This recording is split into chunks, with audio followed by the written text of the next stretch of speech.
Hello, my name is Mark Sassani. I'm an artist and an art teacher. I've been doing art for practically all of my life, and I've been an art teacher for 31 years. The subject matter for artists is great. There are quite a great variety of subjects for artists: people, landscapes, man's life, his faith, his work, and things of that nature. Today, I will be talking briefly about some of the paintings in my present exhibit, which is being held at the Northumberland County Career and Art Center Fine Art Gallery. This painting is titled Jet 1 Hour. It's a watercolor, one of my older watercolor paintings from the 70s. That day in the 70s when I went outside, this old dry cleaning business, which was closed down for a while, caught my eye. And as I was looking at the front of this building, the thoughts and memories of all the people who lived and worked here and their efforts that they put into it come to mind. And as I kept looking at it, the old wood and the broken shingles and the reflections in the window, they just caught my eye. And I sat there for most of the day painting this watercolor and reminiscing about the folks who were involved with this place.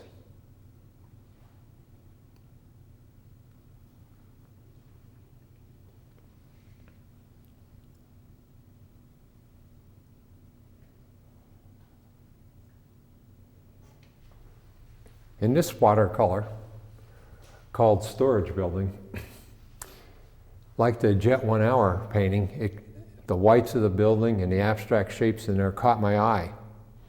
The storage building is a building used to store apples, the fruits of man's labor. And I was particularly struck by the darks against the lights. As you look into the dark windows, the crates in the window, the dark down below in the cellarway, and then the strong lights of the white building. And especially the abstract shapes and how they relate to one another. This rectangular shape down in the corner, this rectangular shape here, and the peak of that small roof, and the stairway going upstairs. And these kind of things always interest me, along with the texture and details of this old building.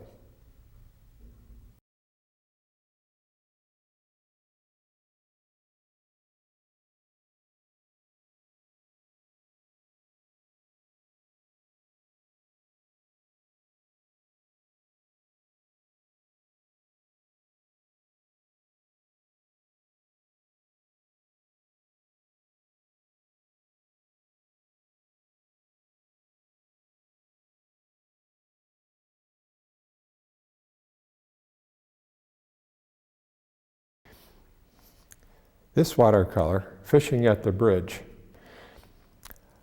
was done from our cabin area on Pine Creek. By now you probably guessed that I am an Andrew Wyeth fan. The figure and the large dark abstract shape in the background reminds me of the type of thing that he would do. And of course, the jet and the storage buildings, these two white buildings, are a very common element in Andrew Wyeth's paintings. But I'm not defensive about it. At the time, these things caught my imagination, and I painted them. And in here, I always like the breakup of abstract shapes, like the large rectangular dark area in the back, and then the light area that's windowed from underneath the bridge. And then, of course, the little spots of white and foam on the water. These are all kind of things that capture my eye.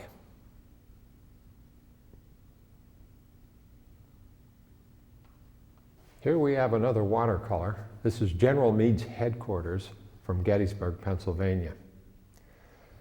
Here, the white of the building caught my eye again, just like the jet and the storage building. I love those white buildings, but more than that, it was the historic meaning behind this image.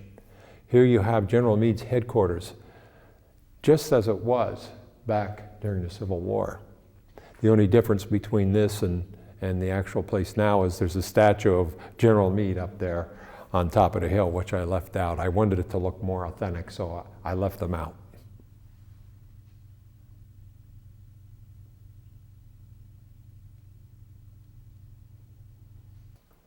Laundry and log pile. This is another watercolor. Here at our family camp, the subject matter is all over the place. The title of this piece tells you right up front what I was looking at.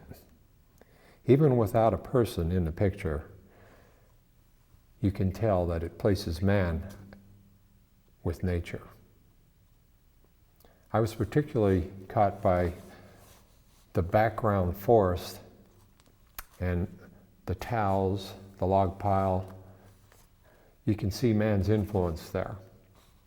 I also like to work with the various details and textures that you can create with watercolor. And of course, I like to contrast lights against dark, as you see in a lot of my, especially my watercolor paintings.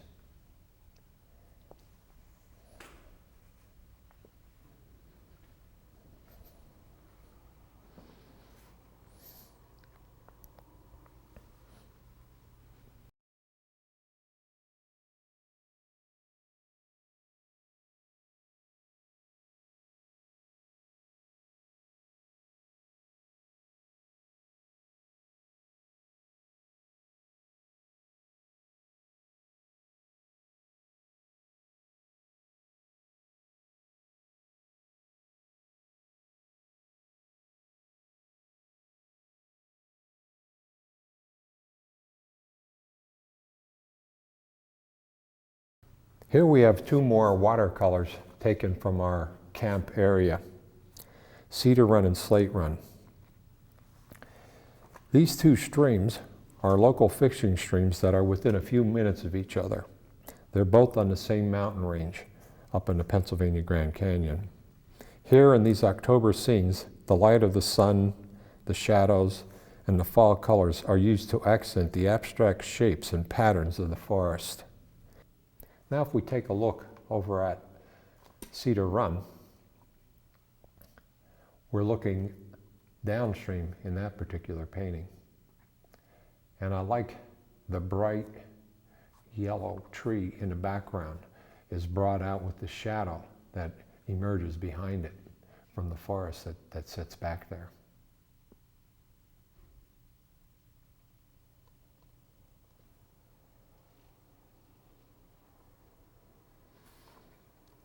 Here in Slate Run, we're looking upstream. And again, you have the patterns of lights and darks, reflections on the water, color contrasted against dark.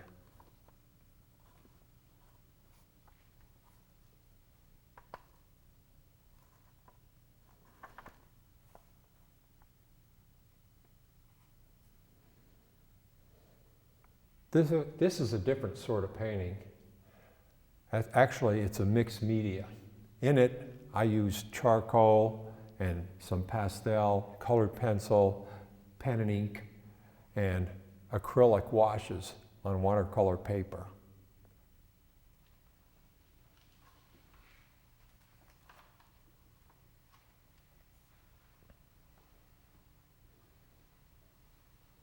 This is a present day working breaker. I'm from the coal region, and it's part of my heritage. I recorded the breaker and the surroundings right after a storm. And as I said, I used quite a variety of different medium to try to achieve the effects I wanted to capture the after the storm effect and the reflections of the puddles amongst all this coal dirt.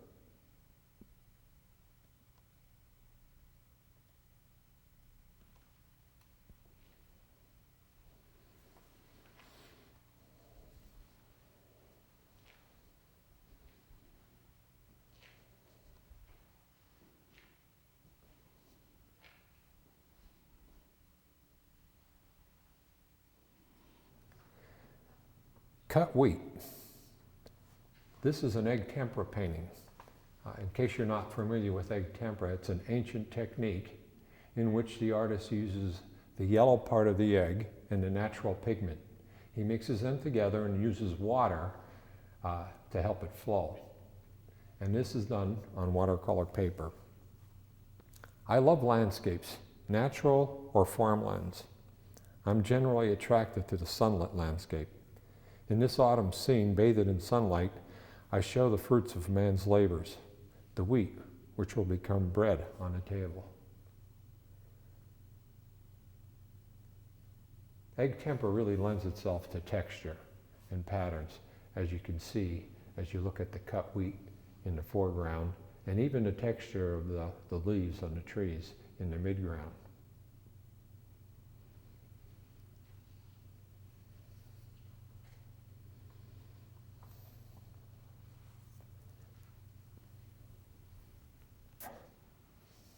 Fallow field.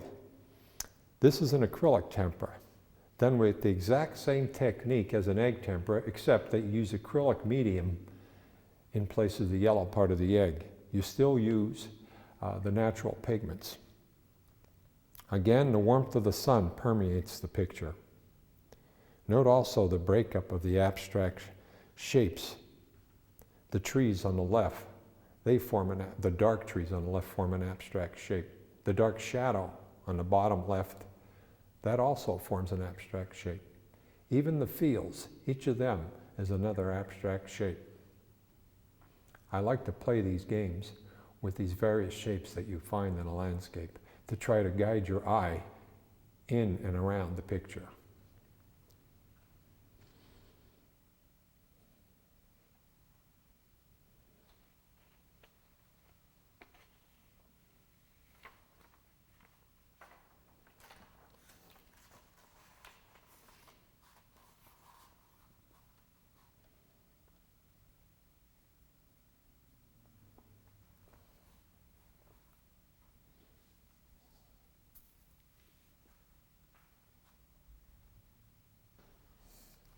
This painting is called Red Field.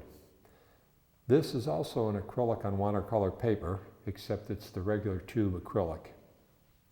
I use the combination of techniques to achieve the effects of light and color and sun on this landscape. I especially tried to bring a lot of texture and detail up front and tried to simplify the far mountains in the background to really give it a feeling of space and atmosphere.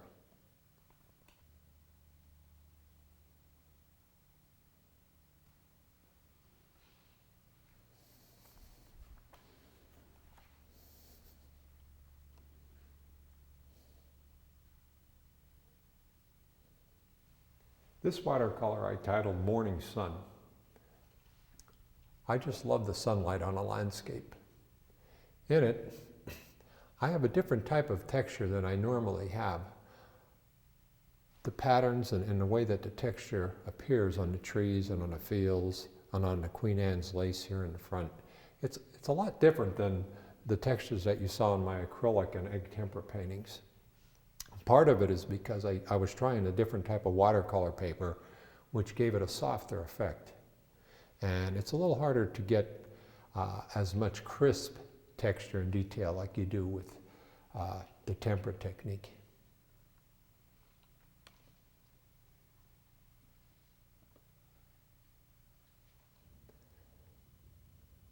This large oil painting is called Cows and Clouds. In it, I use some heavy impasto painting down in the foreground on the different plants that you see sticking out here with the thick, heavy paint. And I also use some heavy impasto on the cows. The background mountain is not much more than underpainting. I just hit it with a little bit of paint over the underpainting. The clouds, I also used the heavy impasto paint to bring the light out so that light would stick out from the rest of the sky.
Hay bales. This is an oil on canvas, completed in the plein air style and technique. There's one good thing about teaching. Through the years, I have so many different students, I got to be able to help them with a wide variety of techniques, styles, mediums, and genres. And with this, I myself must develop, at least to some degree, a certain competency in a good number of different techniques, styles, and mediums. This way I could help the students with it. In hay bales, I used the plein air technique in which the whole painting was done in one sitting and the paint was completely wet throughout, start to finish.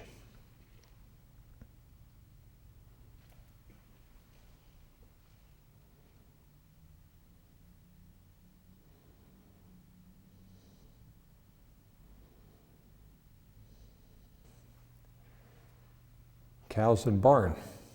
This is another plein air painting. It's a simple technique, and this small size was particularly challenging because you have this thick, wet paint and this small space, and to try to get edges on the cows and one field against another, the barn against the tree and the tree against the sky, can be a little difficult because your paint's wet and it's hard to get an edge. But I think I was fairly successful in this cows and barn.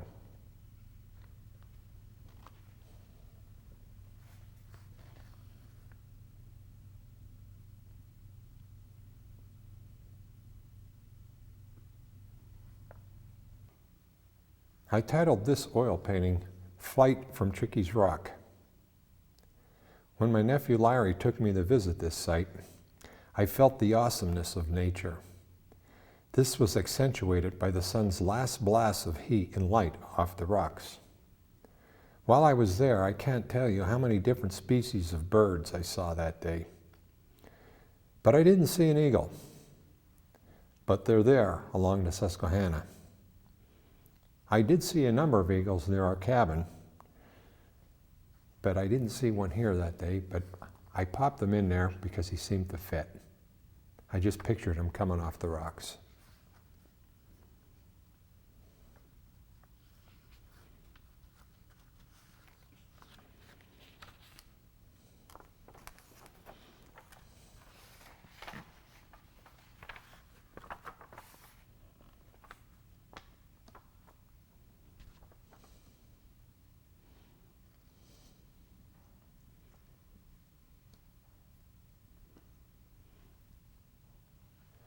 Bab's Creek. This is another plein air oil painting. And it's another small one.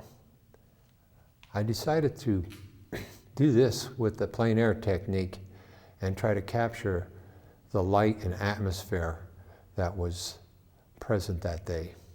The sun was above. We have the shadow from the mountain and the trees over here on the left, and the sun coming down on the background trees, just catching the tops. And the plein air technique with the wet on wet paint lend itself to achieve the soft background that you have back there.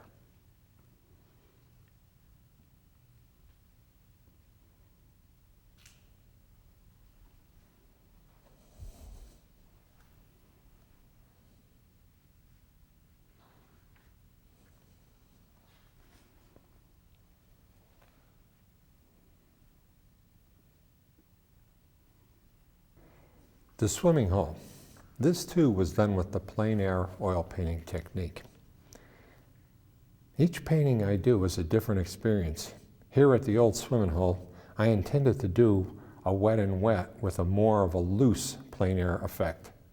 But as I sat there that afternoon, looking at all that was before me, I kept seeing more and more. So instead of fighting what I saw, I painted it with all the details of the scene.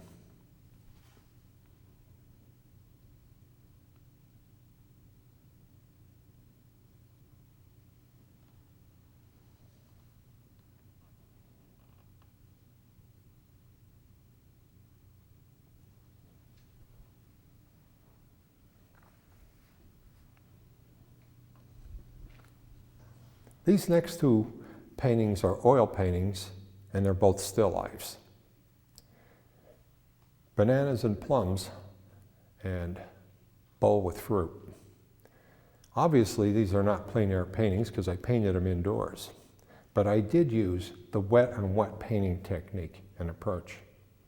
I love to paint simple objects and capture the light, the color, the reflections, the highlights, the shadows. These are like little abstract paintings in a way. You're working with these simple shapes, the light, the color. It's pretty basic.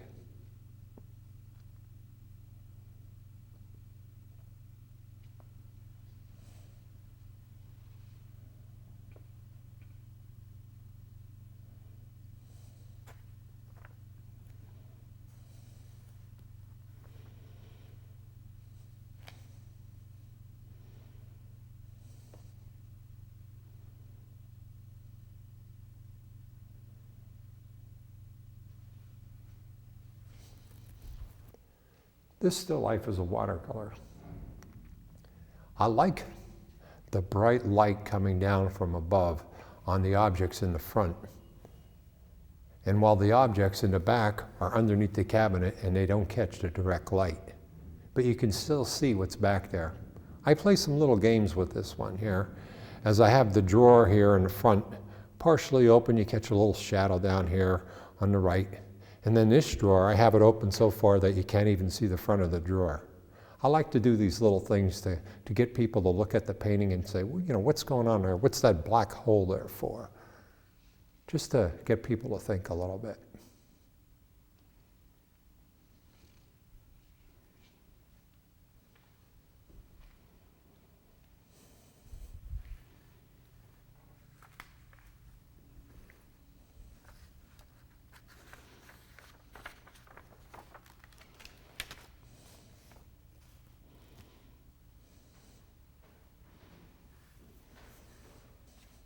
Here, my final painting that we're going to talk about today is another watercolor.